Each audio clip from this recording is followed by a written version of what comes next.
And it's Opsin Fluorocarbon Monday, but I have a couple of really cool guests to join us here from Akuma.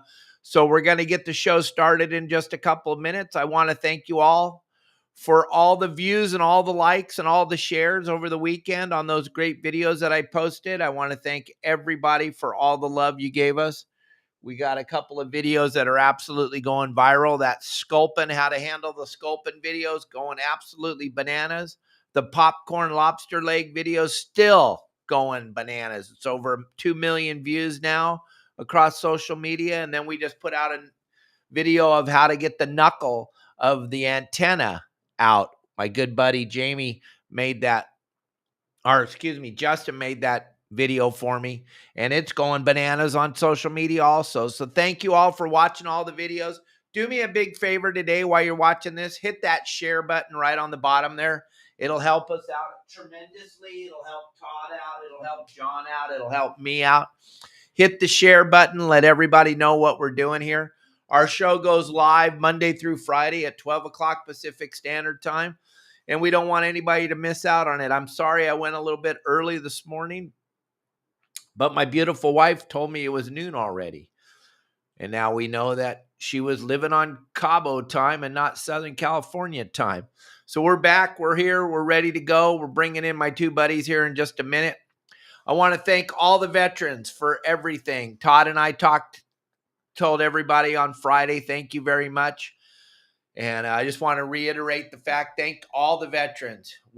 I'm sorry you only get one day. You should have a whole year. Veterans, it should be Veterans Year, but Saturday was Veterans Day, so thank you all very, very much. We'll talk about Opsin a little bit later in the show, but if you absolutely have to get a bite, it absolutely has to be Opsin.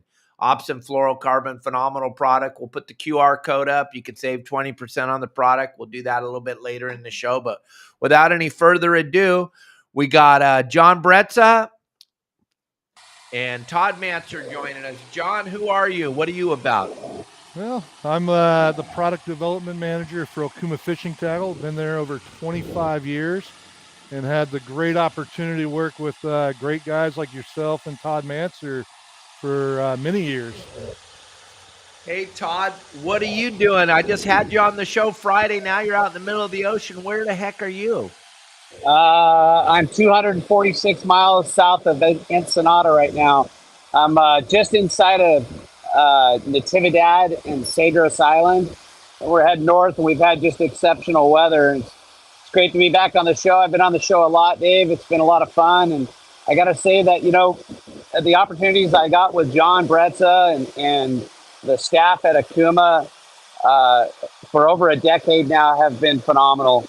It was a really neat start when I came in there, and we'll talk about that during the show.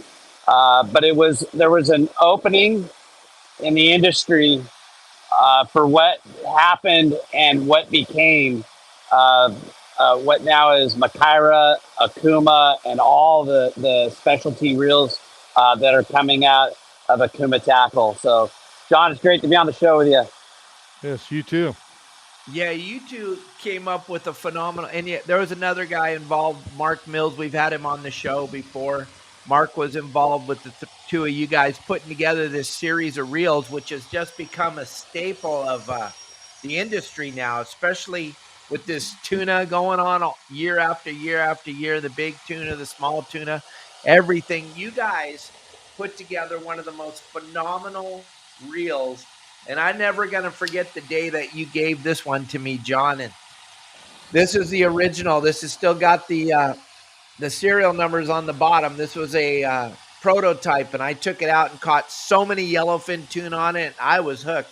Just turning this big power handle, and all of a sudden there'd be a yellowfin tuna right at my feet, and the torque on this reel was incredible. So why don't you and Todd let everybody out there know? And Todd, you'll get to talk. Don't worry. Talk for just a minute. And how did you get involved with Todd, and how did that all come to be? And then how cool was it to go catch all those fish on all those bitchin' reels? I say I love hanging out with Todd because I learned so much about the industry, the ocean, and everything else, but it is hard to get a word in at times. So appreciate that, Dave. But No, it's interesting. I did a trip with Todd back on the Captain Hook years ago with Western Outdoor News.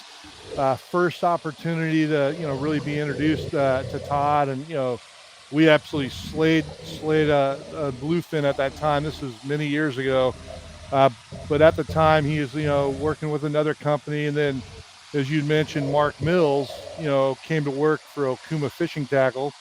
And Mark grew up down in Dana Point, working with all you guys down on the boats, and got a great relationship with everybody. And Mark was really one of the guys that helped bring both you, Dave, and Todd over to the Okuma family. And it's just been a great experience. But the very first experience we had with the Makaira, we worked with, as I told you in the past, Tiburon and Alan Tanny and all that in the original development of the product, but working with guys like Todd and yourself, Dave, to really help refine and test this product, make sure it was right for the market, was key. And probably the most memorable moment I ever had in the launch of the Makaira was fishing with Todd. This was, I think we're on about 12 years now for the Makaira, so it must have been maybe 14 years ago. But I flew down to Cabo San Lucas, hopped on the boardroom with Todd. We fished for, I think, 2 days, and the fishing fleet, we were on the Golden Gate, and it was just packed. We couldn't even get in. Todd said, we're going to hold back. We fished for 8 hours, but really it was like full speed for maybe 4 hours, but we got 52 marlin in that 8-hour period of time on the first testing trip of the Makaira. And so kind of that was the opportunity where we said, wow, we really got something that's really exciting. And then we started pushing on the tuna and everything else on the testing side. But that was really the first opportunity to kind of understand kind of what we had on our hands, and if we need to make many improvements. Yeah, that was an awesome trip. Go ahead, Dave. There's a lot of people right now that are saying 52 marlin in 4 hours. Come on. Let me explain something to you, gang. Those two gentlemen that you're looking at here on the screen, there's no reason for them to fib or lie. They're telling you the honest to God truth, and they caught that many because they were actually done catching them. You could have caught them all night into the dark. That's what it's like down here in Cabo San Lucas when it's happening. It's an amazing fishery. Go ahead, Todd. Yeah, our best day was, I think our best day was 73. And on that day, the guys that I had on the boat were questioning why we were even trying to catch as many as we were catching. And I told them, because someday you'll be able to tell your friends, how many we've caught. But since then, there's been boats that have caught over 300. You look at what the Bad Company team did, and Anthony Shea, and Steve Lassie, Pete Grossbeck, and Jimmy Kingsmill. I mean, if they had enough bait with Jimmy Decker and all those guys they had on the boat, in one day they caught almost 400 striped marlin. So the fishery that we have for striped marlin between Cabo San Lucas and Magdalena Bay is probably the best in the world. And most days where I've caught 50 to 70 striped marlin, those days we could have caught, more than that easily. We definitely left them biting. I know I talked to Billy Miyagawa yesterday morning, and yesterday morning he already had 28 releases, and the day before he had, I want to say, 44 releases. So yes, guys, it's the truth. It's real. And the reason why it is what it is because it's so far out of reach where we fish that you need guys like me and guys like Dave that have been doing it forever and know how to get you to these areas and fish and get you back home safely. But what a fishery and what a pleasure it was to have Okuma on board when we were testing those Makaira reels, because like John said, we put them to the test. When Toyota Land Cruiser came out and started developing the Toyota, they took them to Africa and they just beat the living out of them, and then fixed everything as it went to make sure they had a superior reel. So what a better way to design and improve on a reel like the Makaira than to go catch 52 marlin in 4 hours. You're going to put them to the test. And yeah, go ahead, John. I say a good point that Todd just made, about Toyota and, beating this product down. You know, anytime I bring a product out, work with the factory and we bring it out for testing, I get it to you guys, our product testers. I don't expect any of those products to be turnkey ready for mass production. It just doesn't work like that. We talk to anglers, we try to listen to the market, we try to do everything we can to get the development correct, but you always have little dimension issues, maybe a material issue, and that is the goal and the reason for the product testing. That's why we got to make sure that we have the testing samples out, a specified amount of time before it actually hits the market to identify those problems. What Todd does on this boat, it might be, multiple lifetimes that he's putting on these reels compared to a regular angler. And our goal is to make sure that a product like Makyra, can be passed down from generation to generation, to your grandson or whatever. But that's only going to work that way if we're able to put it in the hands of, professionals like yourself. And, we're doing this not only on the West Coast, we got guys on the East Coast. We test them in Australia, New Zealand, Japan, all over the place. And, one thing that we found after the testing of the Cabo trip, I had the reels out in North Carolina. And, one thing we're always talking about is how do we get water away from the reel, right? So it doesn't sit inside the reel. And, we have 3 different spots on the left and right side of the reel to drain water. But I've got a reel right here in my hands. And one thing you'll notice on our reel is that even around the shifter, right, the 2-speed shifter mechanism, you'll see it's completely ported out. The original samples didn't have that. And we found in North Carolina with the guys, blue marlin and bluefin tuna fishing, their weather tends to be rougher than ours here in California. They're taking spray over the gunnels and water's getting behind that big button and they're just sitting there. And so we added, this wasn't for decoration. These holes are actually added for drainage. And, that's stuff you can only find from putting them on the right boats and testing in different situations. Sure. I remember, John, when we were sitting down at the table, me and Mark Mills, and we were talking about a couple things that would change the way the Makyra fished. And one of the things that I saw a great improvement on, and that I thought would be a great idea, is detenting the lever drag so that we actually have a little bit of tension through a ball bearing detented lever drag. I mean, things like that were incredible. And what was more incredible is that you guys were letting product testers and guys in the industry like myself bring those suggestions to the table and then making good of them. Yeah, agreed. So, without that detent, you'll see a lot of reels in the market where from free spool to strike, it's just a real quick movement. And sometimes there's just a detent and strike. It's really easy to go past that strike button and maybe put too much drag and maybe lose a fish. Maybe it pulls your hook out too quickly. And with those detents that you're talking about, Todd, it opens these reels up to be more versatile. So, they can be fished in, multiple applications from chunking to trolling to live bait, jig casting, all those different situations.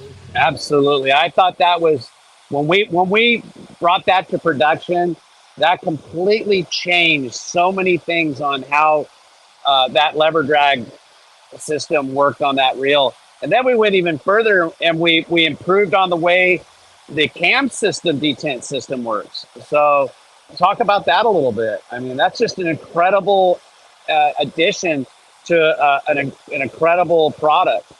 So, the drag cam detent was really huge because, that was actually something that we found early on. And actually we discovered it again on the East Coast where they're trolling high-speed planers for wahoo.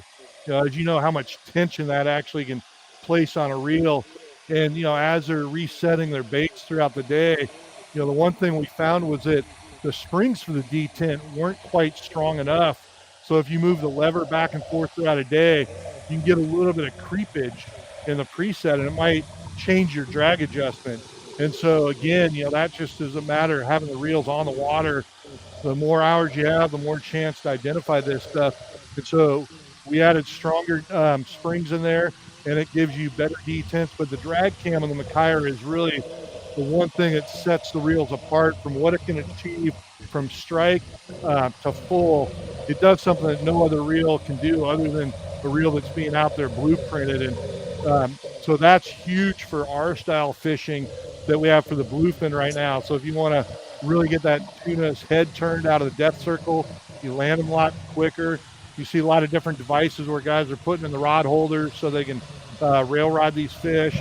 But that's been huge. And then the drag cam itself, I mentioned the current drag cam comes with the reels, but for guys that like to tournament marlin fish with monofilament line, IGFA type standards, or the East Coast, we also have their tournament drag cam that gives a very slow increase to the drag so it doesn't spike up real quickly.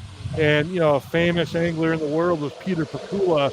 Peter Pakula from Australia worked directly with me to develop those drag cams for the tournament drag cam.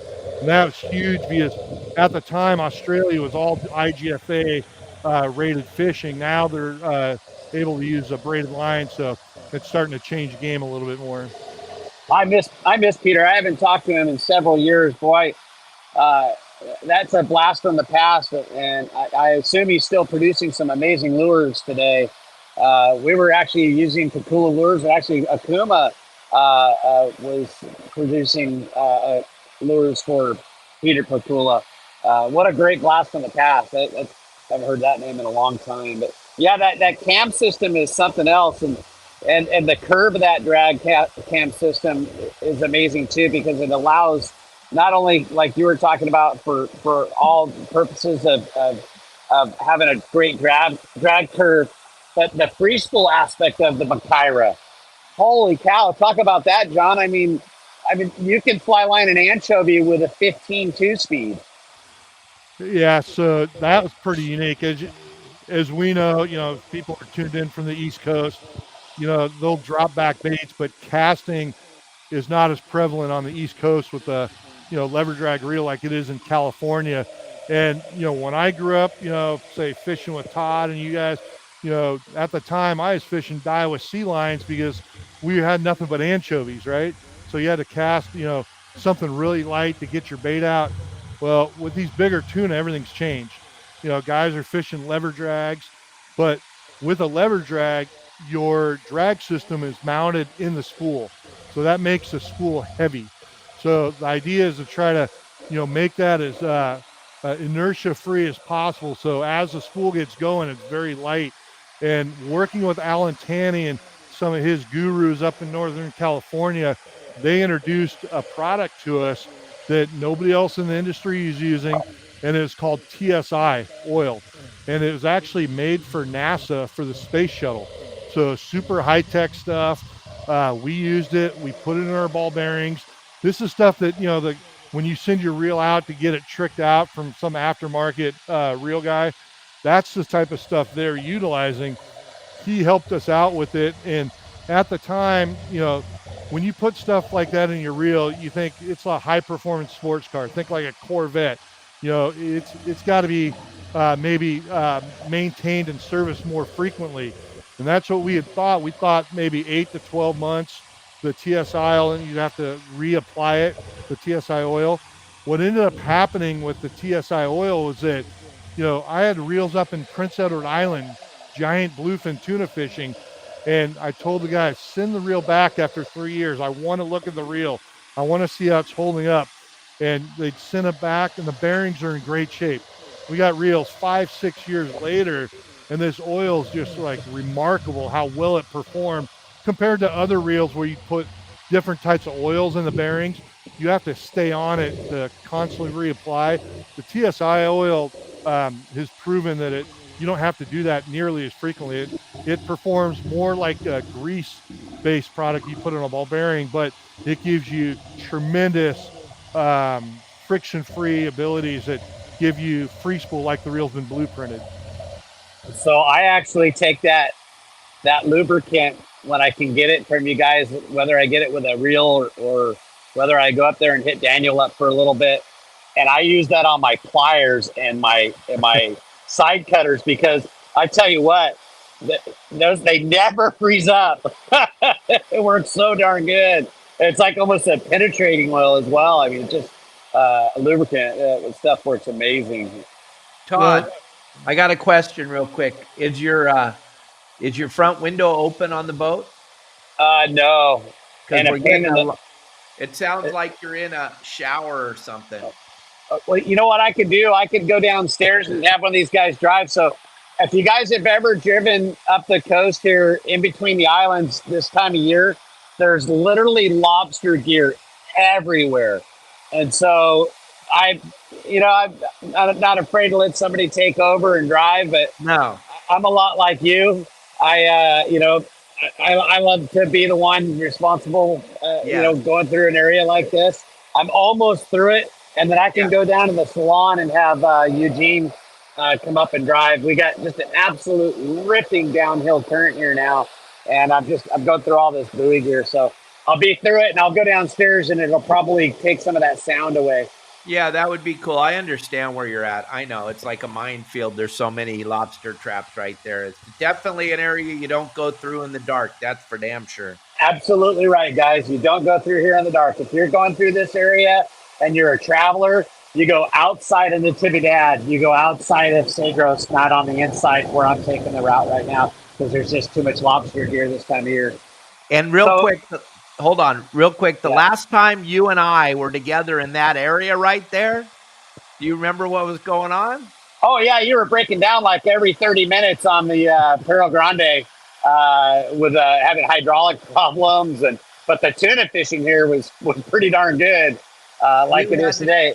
You had to tow me, and then I got dropped off. That was the first pod drive boat ever, and I took it to Cabo. And thank God we decided to buddy boat down because I got to Natividad because I was going to go in there and go calico bass fishing, and we got in there, and that was it. I couldn't go any farther. Todd had to tow me from there to Turtle Bay, and then I was able to drive the boat a week later, and I got a whole nother 120 miles, and then I got to set in Santa Maria Bay for 14 days. And that was Wayne Diego's very first trip down the Baja. It was quite spectacular. Yeah, I remember you guys called me. You were up on the west end towards the lighthouse on the inside, and the yellowtail fishing was wide open. You got to get in there. It's just absolutely wide open. And then it was just after that. I got in there and caught a few. We were just knocking them, and then you guys you had the Zeus drives on those things and started having some problems, and we got you in there. But that wasn't the end of your problems. No, you and I got to experience it for the shotgun and the Bisbees. It was pretty spectacular. Yeah. But was pretty cool. Let's get back to talk. I'm sorry, I just had to say that where you're at right now. But let's get back to talking about the Macaira reel and how you guys revolutionized, because you did. For what's going on right now, like John Bretza said, we used to have that Daiwa. It was the reel that you could cast a bait with, but you got to see how important it was, John, with that marlin fishing, how important it was to get that reel to fly line so easily for us, which is, for people that don't understand, when you pick up a big reel like that, a 30 or a 50, and you can flick that thing in free spool and cast a bait that well, it's a pretty amazing product. Yeah, 100% agree. And, it's not just the oil. It also comes down to the bearings. So, we're using extremely high-grade ABEC 5 Japanese bearings in here. So it starts from there, right? You want to make sure the bearings last a long time, that they're precision tuned so that they're going to spin correctly. And then the added step of the TSI oil is what allows them to perform pretty much, the way we explained. And then you were saying something about the Tiburon system. I remember when we had our pen reels and they were tweaking them out, and Carl Newell came up with the Newell spools for the Pen 500s and the 501s and stuff. And then all of a sudden along came the Tiburon system, which just took our pen reels to a whole different level. Now, you guys had something going on when you put the Macaira together with the Tiburon system, and I'm not positive what that is. So why don't you go into that for a minute? Yeah, that was actually a pretty cool moment for me growing up in Southern California, being able to actually work with Tiburon, because growing up, I had all my pin reels that were had the Tiburon frames, and they're all tricked out. So, working with engineers over there, for me, growing up in this market, that's a really cool experience. And so we teamed up with Tiburon, and they helped us develop the drag system, um, as well as a thrust bearing. Actually, they created the thrust bearing, which is custom made for the Machaira. So if you don't know what a thrust bearing is, the ball bearings. We lose Todd there. Yeah, I took them off because of the noise. I can't handle it. So ball bearings are great, when you're cranking the handle and for castability, but the thrust bearing is going to absorb side load. So, in any lever drag reel, usually one of the main areas for maintenance and service is the ball bearing and the right side plate, because the spools will push over to one side, usually under heavy drag, and they create side load on the ball bearings. A ball bearing's not intended to absorb side load. So the thrust bearing is literally about the size of about a $50, right? And it's enormous in the side of the spool. And so anything that the dual drag system doesn't absorb, the thrust bearing absorbs, so you don't get heavy pressure pushing to the right side. And that's why with the Machaira, when you turn the handle, you can fish extremely high drags. And as you crank that drag up, the handle's always free. Some lever drags in the market, when you fish heavy drag, it starts getting heavy because everything's binding up. And Right. so that's a factor of the thrust bearing, but then also our dual drag system, because it utilizes a double back carbon washer, and you get pressure going one direction as well as the other direction. So it helps minimize the side loading.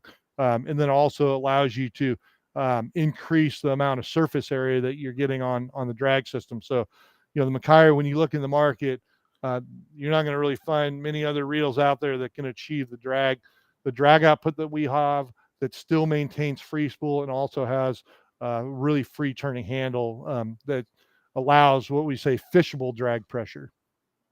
Well, the thing that amazes me is I've touched a lot of lever drag reels, and the free spool ability is just mind-boggling. It's like the free spool on the star drag reels that I had never experienced. Whenever I picked up a lever drag reel, it just was very, very hard to cast until the Machaira came along, and then all of a sudden it's like, wow, how did you do that?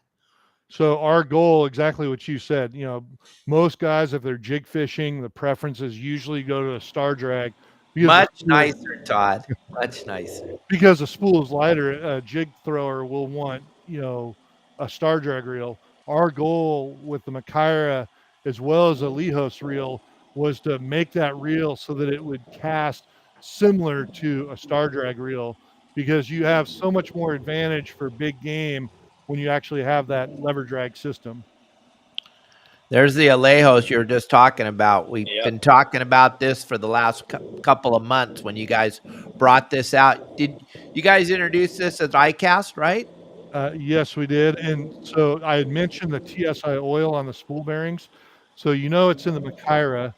The new upgrade we had in the Lehos was we added the TSI oil there. And then you'd also reference about guys liking star drags and the way they cast. Our goal with the Tesoro star drag was to make that an ultimate casting star drag reel, all machined aluminum. So we put that same TSI oil in the Tesoros as well. So all three of those reel series feature that TSI oil in the Japanese spool bearings. Yeah, that's one of my favorite reels right there too, Dave. I absolutely love the Tesoro, John.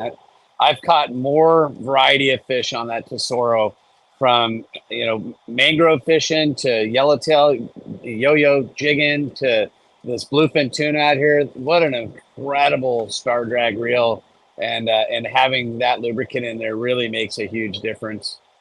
Yeah, we've used those for striped marlin and sailfish as well. But I was telling Dave this morning, I just got back from Panama when the end of September, and we were fishing down there with our agent, Okuma agent down there, and we were fishing Tesoro reels, but we were jigging for red snapper and grouper, and we were anywhere from 400 to 700 feet of water.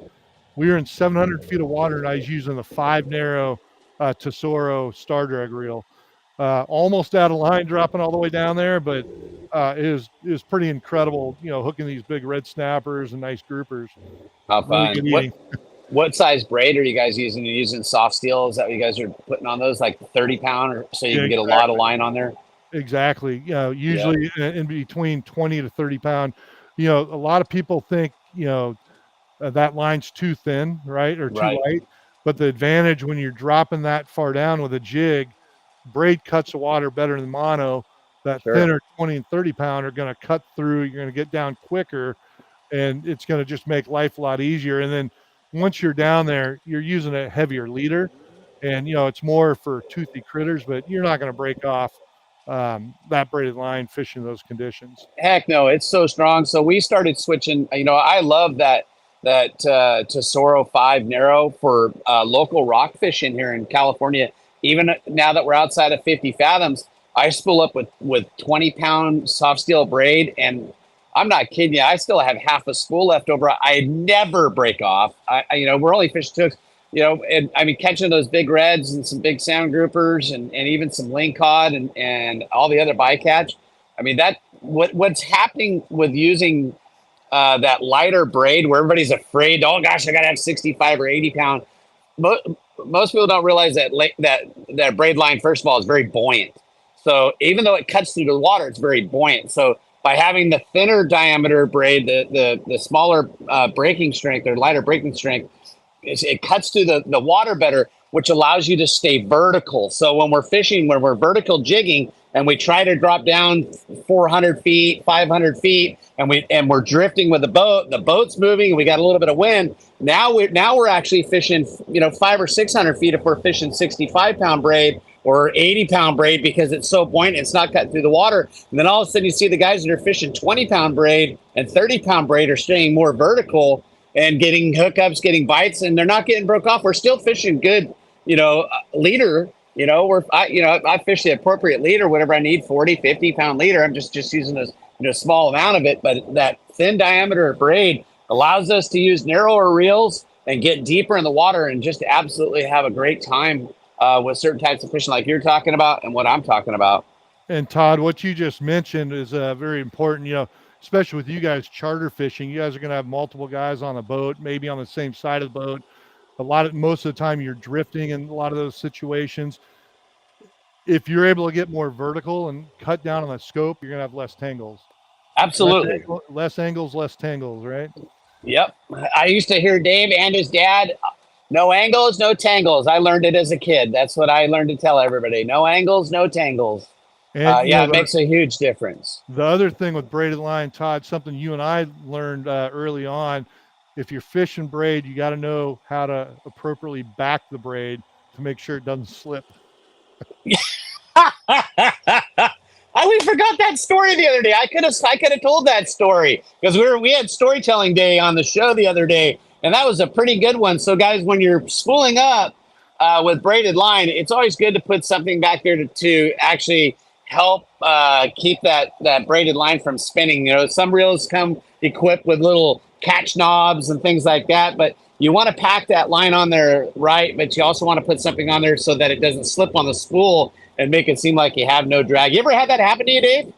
Oh, I was so excited when John called me up and he said, hey, I got these Cortez reels. I want you to come up here and I want you to grab a couple of these. And I'm like, oh my God, a star drag reel, I'm in, because I'm old school.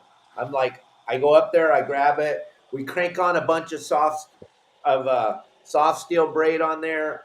I just grab the spool, I'm cranking it as I'm driving down the freeway. I'm just cranking it on. I get down to my boat, I get out there on the water, I make my first cast. I hook like a 8 or 9 pound calico. I'm turning the handle as fast as I can and the line will not come in. And I got the drag as tight as I can make. I can't make it any tighter. I've pinched this thing down so tight, and I am holding the rod up, and I'm like, this reel is a piece of garbage. Why did John do this to me? I called him up. I'm like, you got a bitch and reel, but the drag sucks on it. Come back up here. I've never had that problem. 10 guys are fishing these right now. I drive up there the next day. I walk in, I drop it on his desk, and I'm all here. And he's all, hey, check it out. He goes, look at, and he holds this and he turns the handle, and the handle just turns perfect, sweet. The thing's turning great. The line's not going anywhere. And I go, see, the drag sucks. And he goes, no, watch. And he lets go and he goes, see, the spool is turning, no problem, but the line is not going anywhere. I'm like, huh? What are you talking about? Huh? Huh? The braid was just spinning like crazy. The spool was perfect. Everything was perfect. But I didn't know you need to put a little piece of tape on there to stop it from sliding, because I'm a monofilament guy. I'm an old guy. Let's be honest, I'm old. It took me a long time to move to braid. Now I can't fish monofilament. It feels like I'm fishing with a rubber band. I can't do it. I won't do it. I won't even touch your reel if it's got mono on it. I don't want anything to do with it. I have to fish straight braid. But it was a big learning curve. But yeah. So that was a long time ago. Hey, so John, real quick, with that being said, Makyra has a superior anti-reverse system. When Dave and I grew up, a lot of our Penn reels and our Newells and our Daiwa reels, they had a dog spring and an anti-reverse, mechanism with that dog tooth that would catch on that gear ratio. But you guys came up with something that blew everything out the door. The anti-reverse system on a Makyra reel has to be one of the most superior designs I've ever seen in my life. Yeah, good call. And actually, I'm going to hit two different points on here, because kind of the heart and soul of the Makyra was the gear system, right? Because we use helical cut gears. And so where most gears are just cut straight, these are cut at an angle. And not everybody understands, the advantages there, but it gives you more torque, more pulling power.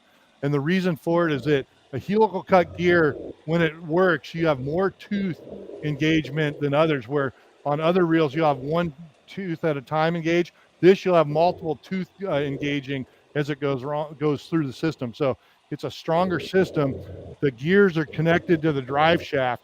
The drive shaft is what actuates the anti-reverse system that Todd's talking about. And so the very first generation Makyra sample we brought out had a one-way roller bearing in it. And we found very early that with a one-way roller bearing in a two-speed reel, it doesn't work, because you have to have a little bit of play in order to drive that pin system to shift gears, right? If there's not a little bit of slop in that system, it's very difficult to change gears in the style shifter that we have here. And so when you turn the handle, the anti-reverse system is directly tied to the drive shaft based on a tension spring mechanism. So as you turn forward and as you stop or pull back, what you have is a slider system. And so the anti-reverse is sliding in and out like this, depending on if you're cranking forward or when you're stopping. So what that allows us to do is have a friction-free retrieve system. And, when we first introduced this, I talk about the Makyra as being similar to luxury type car. Think Cadillac, right? People think Cadillac's a very smooth running car. Most reels, when you turn a two-speed, you hear clack, clack, clack, clack, clack. That's the anti-reverse dogs vibrating together. One thing is that vibration over time can weaken the spring. We've eliminated that out of the equation, because as we're turning forward, everything's pulled away from the anti-reverse system. And so it's totally friction-free. As soon as you stop or pull back, they slam shut. And, all the reels have got double pawls on there. So that was a very unique design. That was one that, I think in the past we talked about Cal Sheets. We took our prototypes up to Cal, and man, he is instrumental in going through and kind of, helping us analyze these reels and, pointing out points that we should work on.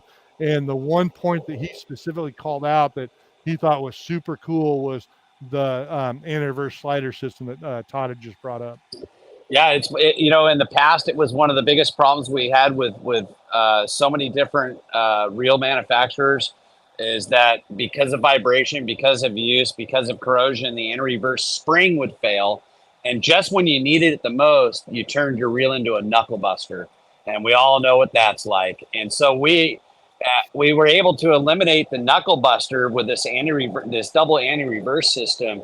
and it's become something more superior than anybody's ever seen in the way that an anti-reverse system works. And like John said, eliminating all the failing components.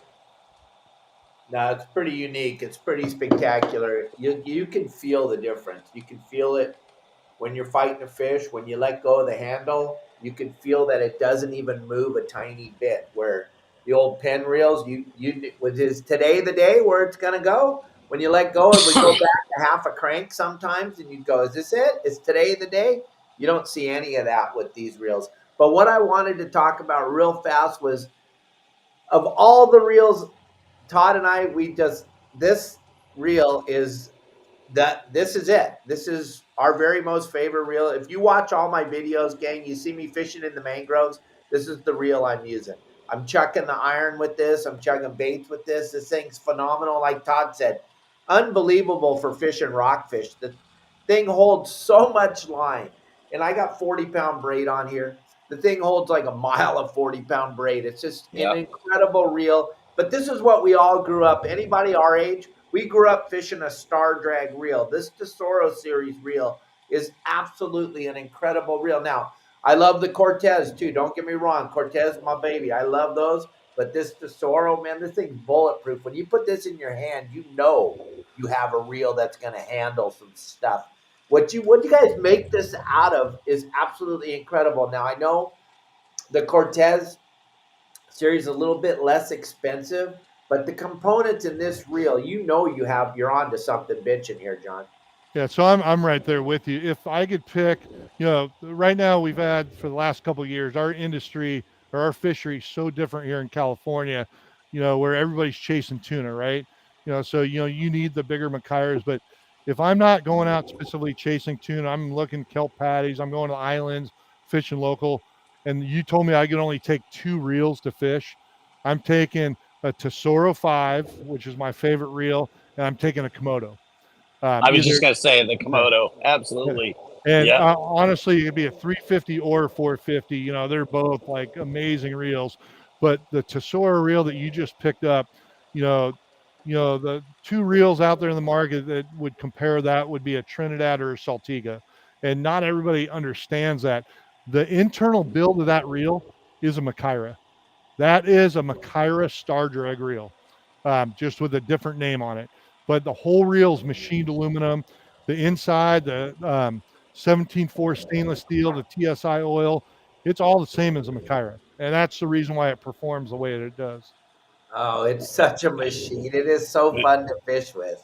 And going back real quick about the talking about the Cortez, I still have one of the original Cortez that we product tested on the boardroom, still working. Of course, I've had the guys go through it and service it for me.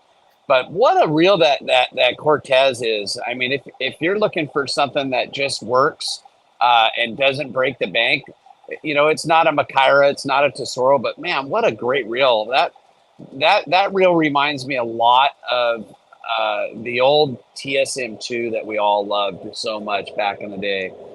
Just a great reel. But the Tesoro, hands down, for all of my rods, I'm like John. I've got everything set up. If I'm not going to fish something that I really need to use a larger Macaira for, I've got Tesoros and Komodos. And with that Komodo set up properly for the 6 or the 7-1, and the right braid on there. Heck, I even fished rockfish in 50, 60 fathoms with that low profile Komodo. It's an amazing reel. And I have literally caught everything that you can throw a bait or a lure at from California to Cabo San Lucas on the Komodo. And I'm talking marlin, wahoo, grouper, yellowtail, yellowfin, bluefin, every little species of orangemouth corvina, and every little type of 2 eyeballs and a wiggle you can imagine to catch, I've caught on a Komodo. Hey, gang, real quick, hold on. Opsin Fluorocarbon, big sponsor of the shows on Mondays. Akuma's Wednesday, and we talk about Akuma products on Wednesday. But today is Opsin Opsin, it makes a phenomenal fluorocarbon. The reason I love it so much is I'm a clear fluorocarbon guy. I know they make lots of colors, pinks and greens and yellows and blues, and that's great because they catch fishermen. But I'm telling you, if you're going to use, and like we were talking about, we're using straight braided line, you have to be, we're old school. We got to have a piece of clear somewhere between the lure and the braided line or our hook, and it's going to be a piece of Opsin. It's clear fluorocarbon. Look at this though. Look at how cool these spools are. They're magnetic. They hook together. You can throw these on your bait tank. I put my hooks on top of it. You can just grab a hook off of here. The magnetic piece of this holds the hooks on there. If you absolutely have to get a bite, you absolutely have to have Opsin.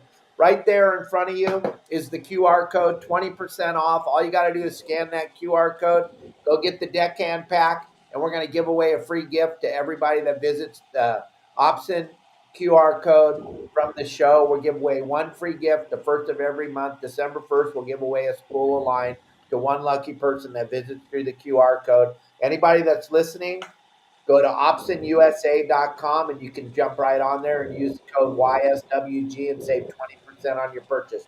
You absolutely have to have fluorocarbon tied to the end of your line, and it absolutely has to be Opsin. All right.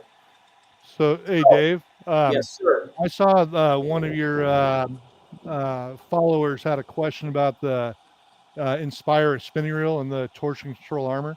Yes, let's get You that mind back. if I explain that? Yep, right there. There it is, Devo. That's Devo.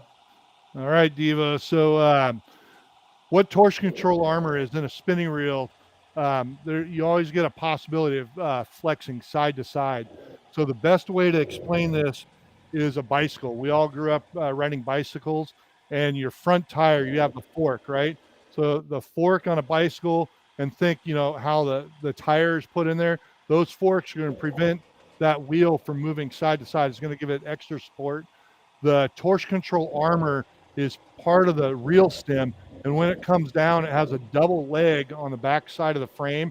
And what that does is it works like the fork on a bicycle to eliminate side to side torquing, to make it more in line. So if you hook a big fish and you're cranking, that reel doesn't get sideways. Yeah, some of the biggest things that when we were product testing and coming up with designs to eliminate the offset the tolerances, I guess, would be in the pinion gear, was because of the flex. And coming up with that design, most people, when they crank on a spinning reel, first of all, most people think if they're right-handed, they have to put the handle over on the right-hand side. But if you're fishing with a spinning reel and you're right-handed, you want the handle on the left-hand side, and you're using all your strength and everything to pull on fish with your right hand on the rod. But what we see a lot of times what people do is they want to just torque on a handle of a spinning reel because the coordination takes a little bit of time to adjust to on how we fish spinning rods. And so when you're taking a crank on a spinning rod, the handle should never be used as a winch. You're never trying to crank this thing down. And what we see a lot of people do is when they get to the downturned side, trying to crank on a big fish and they don't have the coordination or they haven't had the experience to get the technique of how we fish spinning rods with larger fish, is on the downturn, they start to push the handle in towards the bottom of the rod. And so what that does is it changes the tolerances and the way that the gears line up. And so by having a strengthening device, we've eliminated those problems. Have I added to that right, John? Yeah, that's not a pulling lever, right? Right. Which we It's see not a pulling lever. A lot of people use that and they think that's a lever to pull back on the rod. That's not what you should be doing. And but we've really superior. I mean, we've come up with so many things to eliminate the operator error of damaging these reels by the lack of understanding of that. And so it really has helped a lot. When we were set out to start product testing the new Tesoro spinning reel, oh my gosh, what a game changer! I mean, but the spinning rod and the spinning reel have come into play so much these days because of poppers and surface fishing for bluefin tuna and yellowfin tuna. I mean, California took a long time to catch on to how beneficial spinning reels are to our fishery. For years we called them coffee grinders, and we thought all those East Coast guys. But now we've realized that, wow, having a good quiver of spinning rods really can help your end game, especially for certain fisheries, that popper fishing, that lure fishing, that top water fishing. Man, what a game changer! And when we started product testing that new Tesoro spinning reel that was launched this year, holy cow, was that an amazing product. And John, earlier in the show, you said, we very rarely put a product out with our product testers that are a complete finished product. But man, I couldn't break that Tesoro. I tried everything. I caught 40, 50, 60 marlin on one reel. I caught wahoo. I caught grouper. We were yo-yo fishing 25, 30-pound yellows, one after the other. I love the sound of the drag system. I love the knob handle on the Tesoro. There was just nothing I could do besides throwing it on the ground and kicking it that it would have broke. It was a really, really awesome product to test. Well, Todd, you mentioned, compared like in say Florida, right? That's where they're used to fishing. But if you think the evolution of the spinning reel and what changed just reels in general, lever drag, star drag, spinning reels, it's been braided line, right? Yes. Because of braided line, the lack of stretch, manufacturers are forced to build a better, stronger, more durable reel. You see it on the conventional side, but you're seeing it now on spinning. What you can actually catch on a spinning reel is incredible. The disadvantage, the way we fish out here, is you're not laying it down on the rail, right? So, right. That's a little bit of a disadvantage. So when you hook the fish, you're in a little bit of pain. You got to fight them, but you can get a more accurate cast for a lot of guys. You can get good casting distance. But the reel that you're talking about, the Tesoro, if you look at the main competitors in the market, this reel's got 11 pounds more drag pressure, 55 pounds of max drag. That's more drag than you need on a spinning reel for Absolutely. this type of fishing. The strength to keep everything in alignment, the spool shaft is titanium. You look at in the industry, how many reels are going to say they got any titanium in that reel internally? You're not going to find many. The body is all aluminum, body, side plate, rotor. And if you look at the big competitors who are facing that same price point, they've got aluminum bodies, but they got either carbon or graphite rotors and side plates. So, we have more drag, we got stronger body, we got titanium spool shaft, and they're waterproof. They're IPX7 rated. And we say IPX7 rating, the actual global company that does the ratings actually came back. That reel is actually rated as IPX8, but we promote it as IPX7 just for safety. But I mean, that just shows, the durability and performance that we put into this reel. It's truly, I see it as our flagship reel right now because of how smooth it is. It's lighter. We do have the Machaira, but not everybody wants that reel because it's so heavy. This is a reel that anybody that's going out on their private boat, if they want to throw poppers or anything like that, it's a great option. That with like a matching PCH popping rod. You see, yeah. Sorry, Dave, go ahead. You see that question, John? Which one? Before today's podcast comes to an end, can you go over Okuma's Machaira warranty? Yep. You want me to hit on that now? Yeah, mine as well. We're running out of time. I know you guys can't believe it, but we could talk all day. Yes, good. So all of our Machaira reels, spinning reels and lever drag reels are backed by a 5-year, every warranty says limited warranty because, of course, at times there's reels that come in. We had reels come in at one point from Louisiana after Katrina, and they came from under the ocean, not a Machaira, but there are other reels. And, as long as they come in and their normal wear and tear, we're taking care of you. Machaira is a 5-year limited warranty. So that's pretty much industry leading for warranties on that type of product. And even though it says a limited lifetime warranty, it's for manufacturer's defects, like every manufacturer says. If that product comes in, we're going to take care of, all the minor little things to make sure that you get back on the water fishing, the way you should. If it comes back and it's pure neglect, we might have to talk to you, and our guys will talk about, how it should be properly maintained. But very rarely, do we actually run into those situations, but you do get it occasionally.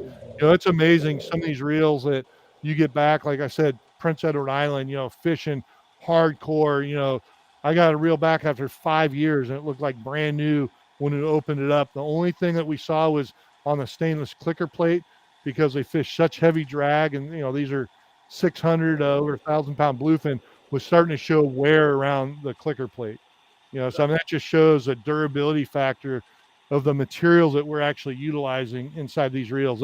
That stainless steel, nobody in the industry is using that same grade of 17.4 stainless for all their internal parts. And that's what really sets this reel apart, for that long-term durability factor. Let's talk about real fast. We're running out of time, but the Alejo series reels that you guys have now, we just showed it for a minute. We didn't touch on it. John, you call this your mini Machaira. That's what you told me. There you go. I love it right here. So I call it a mini Machaira because the reel I have in my hand right here, this is a 5 size. We have a 5 narrow as well. You can't get that in a Machaira. Right now, we don't make it that small of a diameter. And the way I like fishing and the way you can use braided line, you can knock back huge fish. It's more fun on these light reels. The one thing this reel does have is a cast control system. So if anybody is new getting into fishing, or they're going from a star drag to the lever drag for the first time, the one thing with a lever drag is that you go into complete free spool, and the free spool with TSI oil, it flies. And so absolutely. So, the difference in a star drag, you have that cast control knob on the side. You can put a little tension. You can't do that with most lever drag reels. With this one, you actually do have a cast control knob, and this actually draws off the drag system. It's not magnetic. So if you're going up to Alaska and you're fishing a pound or 2 of lead and you're worried about backlashing on the drop, you can tighten this all the way down and it'll slow the spool down. Or you can adjust it for anchovies or sardines. So it's extremely versatile. It's completely different than the other cast controls in the market. The reason why I call it a mini Machaira is that internally it's got the same drag system as a Machaira now. We mirrored the drag cam. The stainless steel is all the same grade. The only difference is really the cast control. And then we also, the gears in this are spur cut gear compared to helical cut gear. So cut on an angle versus straight cut. And the reason for the Machaira being helical cut, this reel is built from the ground up to work around that gear system, where this is a completely different reel in the Lehos platform. And we make these from a 5 narrow up through a 16 size. So, great for going to Cabo, long range fishing, to local fishing here in Southern California. And gang, Todd's going to come in here and talk for a minute, but I promise you, when John Bretza gives Todd and I these reels to go out and practice and play with and make sure that they're going to stand up, there's nobody on the planet that abuses them more than Todd and I. We abuse these things. We can't, and I'm not trying to pretend like we're the greatest fishermen in the world, but when we go out and fish, we're 100 fish in a day. That's a slow day for Todd and I. We grew up. That doesn't. We think we sucked if we only caught 100 fish. We come back and we give these reels back to John and back to Daniel, and they run them through the shop, and they're like, "Holy moly, what did you guys do?" And we're like, "Well, we caught 400 fish yesterday," and they're blown away because I don't think that anybody else puts that much demand on a reel. Right? Would you? Right, Todd? I mean, the world we came from is different than everybody else. Absolutely. And I just like to point out one more thing that we didn't talk about with the Machaira. Guys, we do a lot of coverboard fishing. We're fishing a lot differently these days, with kites and dredges and Mad Max and for the marlin fishing guys, the coverboard fishing, that kind of stuff. The Machaira clicker system, me and John were very, very on board with it being as loud as possible. So the Machaira clickers, I love them because I like a loud clicker on that Machaira. And you guys turned the handle on it earlier, and it really lets you know. I mean, there's a reason for the clicker. I mean, there's multiple reasons, but one of them is to let us know when we're not, 100% on site paying attention that we've got a bite. And those clickers are really loud. They work great from the cover board for every application. And boy, I should tell you what, they make great television, because you look at the guys in the Wicked Tuna field, man, the clicker's always on. They never turn it off. I think the producers tell them, don't turn that clicker off. Leave that on. More But exciting. the Makyra clicker, yeah, it's more exciting. But that clicker system is really a superior clicker system on the Makyra. I really. Uh-oh. We lost Todd. Uh-oh, Starlink. Todd, you're breaking up. You're breaking up. You guys. Yeah, you're breaking up. Love you, Todd. I love you guys. Thanks for the show. All right. I'm back. Okay. Love you, Todd. Yeah, it's not bad. I'm sitting here 300 miles from the U.S. border on a boat traveling up the Baja coast, and I just did a live show with one of my good friends, Dave Hansen, and another good friend, John Bretza. John, thanks for all the opportunities you've given me at Akuma.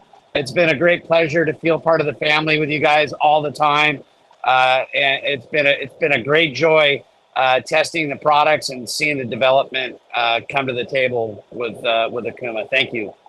Well, I think you nailed it on the head right there. I mean, the key with Okuma and the guys we work with, we see everybody as a family, right? So we work together. I've got a unique position here in the U.S. is that I'm the direct link to the engineers at the factory, and not a lot of companies that we're competing with has that same type of position where they are the direct link to the engineers. So when you guys tell me something, it goes directly to the right people to hear to make the changes. And I can back that up because you've called me from the factory and said, "Hey, what was that we were talking about?" And I'm like, "Yeah, remember the ABF series reels that Bushy kept cracking off?" And you're like, "Oh yeah, okay." And well, I guess you guys lost my sound. Yeah, we're done with you. Bye. We got to be able to talk a little bit, John, for God's sake. Yeah, John definitely listens to what we all have to say, which I think is really bitching about the thing, because I worked with other reel companies in the past, and they just give you some reels and they never even, you go, "Hey, this isn't," they're like, "Yeah, right. Everyone else is doing it just fine." So I love that part about it. I love being a part of the family. I love going to the warehouse there in Ontario. When you walk in, you feel just like you're one of the kids, one of the Akuma kids. You're like part of the family. Yep, for sure. And, with the help of our testers, about a year from now, next year's ICAST, we got some super exciting stuff coming out for the saltwater crowd. Just give you that little teaser. Can't give any more, but something's going to put us in a different direction than the reels that we actually have moving right now. So. Well, great. We're going to have you back on the show, John, for sure. This ain't the last time. Definitely not the last time. And we're still sponsored up by Akuma on Wednesdays. But I thought this was going to be cool to have Todd out on the boat, because you guys were so instrumental, the two of you, on the Makyra series reels. And Mark Mills, I know he was part of that. But what you guys did to put these reels together was an incredible deal, going fishing all the time and catching all those marlin. Most people can sit here and think they caught a marlin. When you said 50 marlin in a day or 60 marlin in a day, most people fell off their chair. They don't believe that. They can't understand that. Yeah, no, it's amazing. One of my good friends, Chris Badsey, he's good friends with Todd as well. And, I mean, they've done the same thing. They've caught the 200 plus marlin a day. I mean, it's hard to fathom if you go down there and just get on a normal charter boat from a resort, because, if they get 2 or 3 marlin, they fly their flags, they're happy, they want to go in.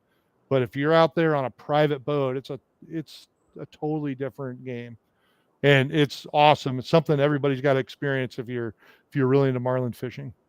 Oh, and it's going right now. It's full speed, like Todd was saying. Billy Miyagawa's down there right now. This is the time of year. November is the very, very best time of the year down here. If you can get on a boat and get up there to Mag Bay and go do that, the whole thing, that marlin thing's incredible. Gang, you literally pull up to balls of bait. Well, John, you were just talking to me right before we went live about that. There's a video right now that the Real Quest has out of a bait ball getting attacked by a bunch of Dorado down here. That's the biggest problem we got right now is there's so much Dorado down here to get away from, and that's the bait balls that the marlin are usually on. Yeah, that video from Real Quest on Instagram is incredible. But so if we got time, a quick story. So when we were fishing with the boardroom on that first testing trip, was amazing. You know, I was up on the bow, you know, we had the bait ball. You could see it was like National Geographic. You'd see the striped marlin just thrashing through the bait ball.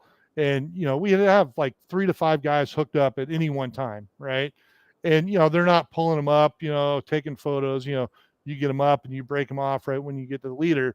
And that's how they're able to get that many, you know, releases in a day. But I'm up on the bow, grab a bait out of the bow bait tank, and I go professional overrun, right? You know, pretty excited. I tripped right on the bow, and the mackerel literally lands right below the bow pulpit. And when I looked down there, a marlin swooped on it right there. I had to pull it out by hand to get it out of the water to make, otherwise it would have probably ripped the rod right out of my hand. But and that just tells you the volume of marlin that they have in the water. And remember, that's professional overrun, right? Right. I got you. Well, it's been a pleasure having you here, gang. I threw that QR code up there. If you want to go check out all the different products Okuma has to offer, we got their website up there. Just grab the QR code, go look around. There's a place in Huntington Beach, Shark Bait, that sells all Okuma products. They're part of this thing. Let them know you saw all about it on your saltwater guide. You get a discount when you go into their Shark Bait. Just tell them you saw it on your saltwater guide. And John, thank you very much for coming on the show today. Thanks for spending a little bit of your Monday with us. And everybody that watched, hit that share button. That's the number one thing you could do for me and John is share this podcast so that all the other people that want to learn about fish and reels and how cool the products are get a chance to see this, because when you go to explain it to them, it's not the same as when they watch it. So hit the share button. Let us know. This will be available on my Your Saltwater Guide website in about 10 minutes, and it'll be available always on YouTube and Facebook. Check it out, and then it goes out on the podcast today at about 2 o'clock in the afternoon. Elliot will put it out. It'll be on all podcast carriers. Thank you very much, John Bretza, for being a part of the show. Thank you, everybody, and we'll talk to you tomorrow. We'll have a great show for you. Turn off the news. Remember, they're all lying. The only